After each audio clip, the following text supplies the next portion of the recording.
Hello to you all. It's really lovely to be joining you at Limbs for Life today. My name is Leanne Faraday-Brash and I'm an organisational psychologist.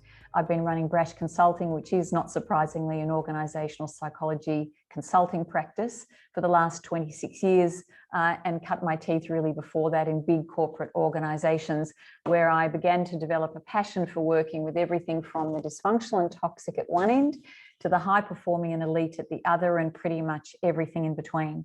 My work enables me the privilege of being able to work with people one-on-one. I do a lot of individual coaching, team coaching, executive coaching, but I also do a lot of facilitation and a lot of training. And really the big pieces in my work are around culture, leadership development, high performing teams, and change. And any significant life change can bring about a sense of grief and loss. And I usually encounter that, I guess, in two particular domains. One is simply working with people who are at work. We are humans, we are imperfect humans, we have our goals and our dreams and our aspirations, and some of those sometimes aren't realised, or in the case of a significant life event, are actually dashed. And so I happen to be working alongside people for whom life simply happens and they experience grief. The other thing in working with the dysfunctional and toxic end of the continuum in my work is that I also work with people who suffer grief, even trauma, from bullying, harassment, discrimination, occupational violence that occurs obviously in the context of work that brings about a grief reaction.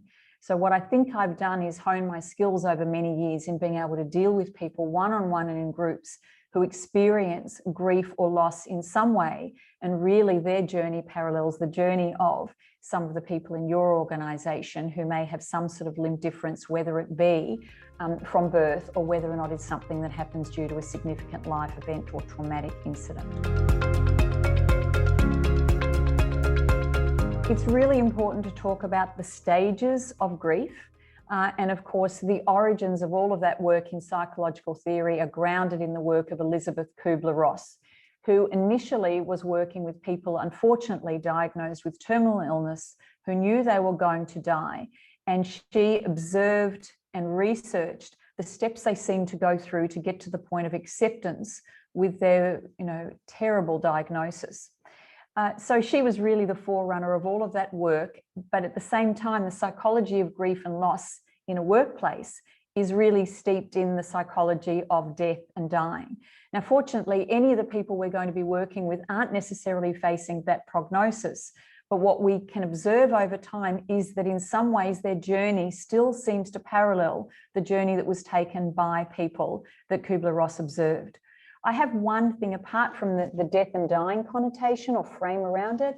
I have another issue with her theory, and that's why I choose not to really espouse her theory as relevant to the people who are likely to be watching this podcast. And that is this notion of closure. Even some of the people who were instrumental in partnering her in that work have become increasingly more uncomfortable with this notion of closure over time. At what point do we get to that's like reading a book? Will we get to the last page of the book and we actually close the book and say, all right, well, I read that book, that's finished now.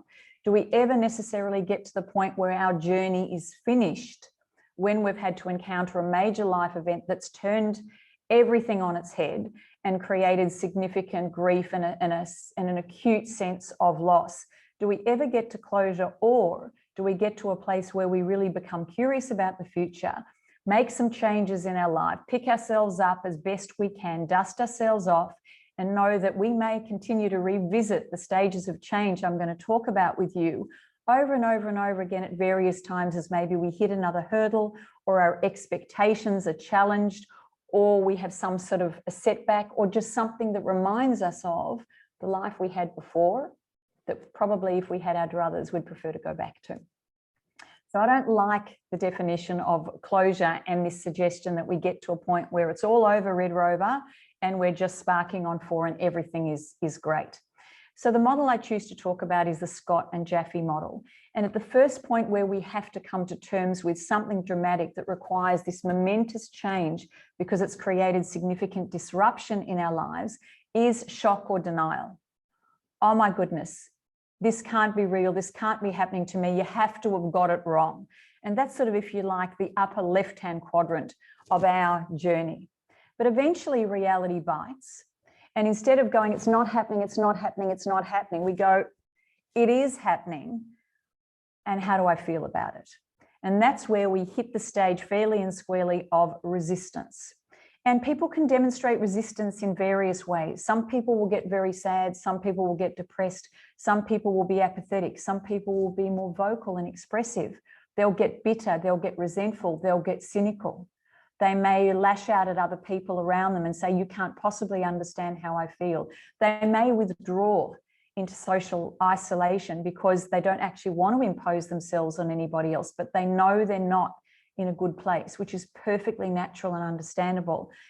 And in fact, for at least some period of time, we probably have to go there, because what being in resistance says is we're no longer in denial. We are no longer blind to what has happened to us. What am I going to do about it? And at least for now, I'm going to be upset about it. I'm going to be angry about it. I may even blame others for a while before I actually then get curious about the future. But if I'm well supported and depending upon my level of resilience, my temperament, my personality, you know, some of us are naturally more optimistic than others. What's that light at the end of the tunnel? It's a light at the end of the tunnel. Someone else might automatically default to, what's that light at the end of the tunnel? Perhaps it's an oncoming train. So we're already hardwired with some constellation of attributes that might actually assist us in really difficult times or work against us in difficult times. And of course, there are other people around us with their own reactions and their own need to adjust to what has actually happened that might help make things better or might actually make things worse for a while. And I'd say that grief, in fact, is normal. If we had to do public speaking, and yes, I'm a professional speaker, but when I have to speak and I have butterflies, it's because I care. John Farnham has never done a concert and stood in the wings before the concert and not said he was nervous beforehand, because he cares. Why do we grieve? Because we care, and because we naturally, normally want to hold on to that which was good in our lives before something actually happened to us. In fact, not to grieve over some momentous life event that creates this huge disruption and potentially threatens some of the things that we care about the most would not be normal. If we didn't grieve, if we weren't hotwired to perceive threat and want to hold on to what's good, thousands of years ago, the saber-toothed tiger would have wandered into the cage and we would have gone, oh, you got me. Okay, just eat me. So it is natural and normal to grieve. So we talked about shock and denial and this out-of-world experience of this can't be happening to me, to then reality biting and moving into resistance.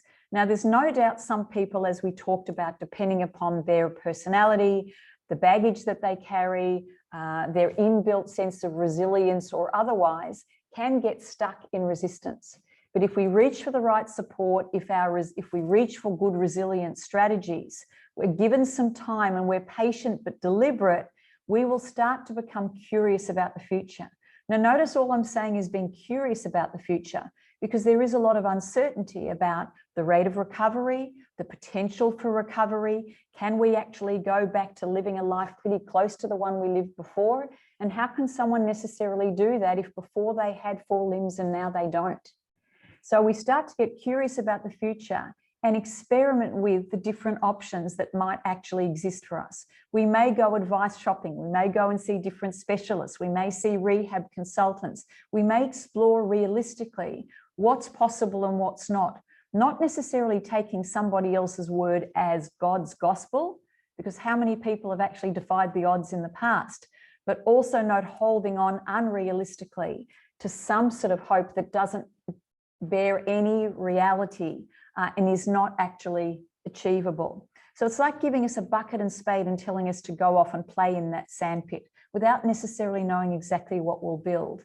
And I know uncertainty can be very disconcerting, but with uncertainty comes possibility. Sometimes certainty itself is more painful.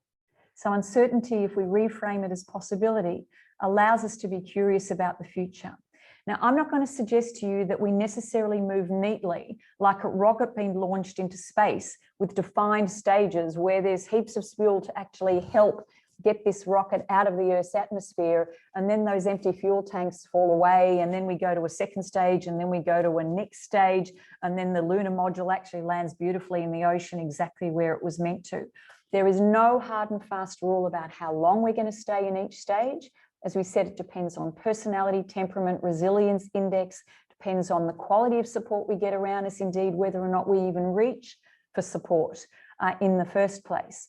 So we don't know exactly how long it'll take, but our destination needs to be moving through exploration to eventually getting commitment to the new normal.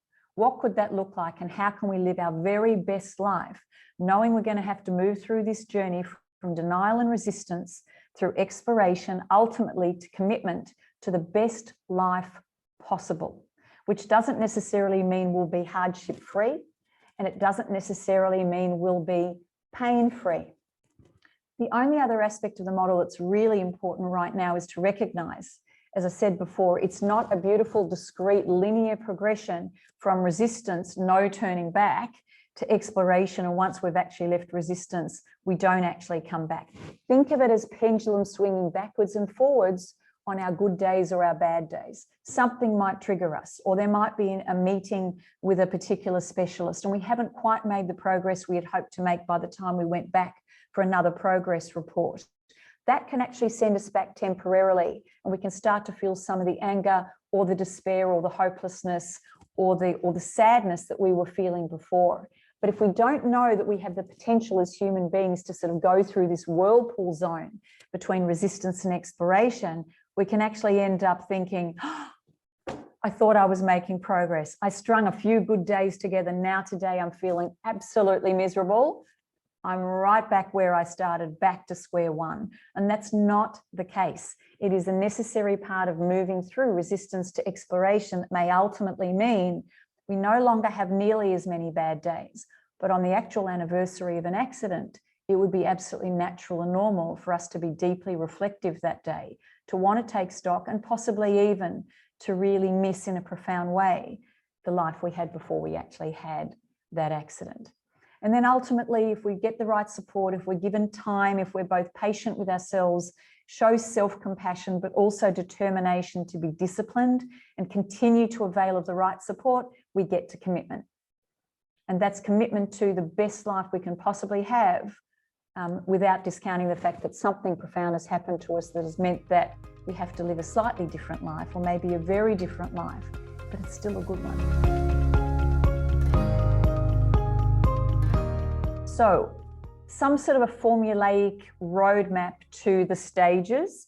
While we'd all love to have the certainty of that and a paint-by-numbers way of journeying through a profound life event to get to the other side, there is nothing specifically that's going to determine with 100% confidence exactly how long we're going to be in each stage. It really depends on a number of things, including, as we've mentioned, personality or temperament, the baggage we carry around, other things that we've been through. If a person knows that one time when they went through a major life event earlier on, they coped well and quickly, that will give them confidence perhaps that they can do so again. If they didn't fare well and they've got very deep and intense feelings about not having coped well and felt really miserable for a very long time, that may automatically make them more pessimistic. So they'll have to do some sanitizing of their self-talk. But some of the factors that will make a difference beyond personality, baggage we carry, and resilience will also be the nature and the context in which any particular life event occurred. It could be a horrendous freak of nature where someone was caught in an accident because they happened to be in the wrong place at the wrong time, and possibly a tree fell on them and created a significant long-term injury. But it may also be something that had the spectre of negligence or perceived negligence attached to it. And someone may hold on in a very angry way because they've actually cast someone as the villain and somebody else, typically themselves, as the victim in that situation. So the circumstances may actually influence the way in which they construe the event and actually retard their progress moving forward. There'll be some players, for example, in the AFL, and I've done, a lot of work with 2 AFL clubs over the journey. There'll be some players who can never come back really fully from an ACL. The fear of actually not being able to trust their bodies and the sickening feeling of hearing the injury happen when it happened may be enough to make them decide to retire afterwards, rather than the 1-year journey back to recovery and then risk it all over again. But a player like Daniel Menzel, who was delisted a couple of years ago, he had 4 knee reconstructions when he played with Geelong.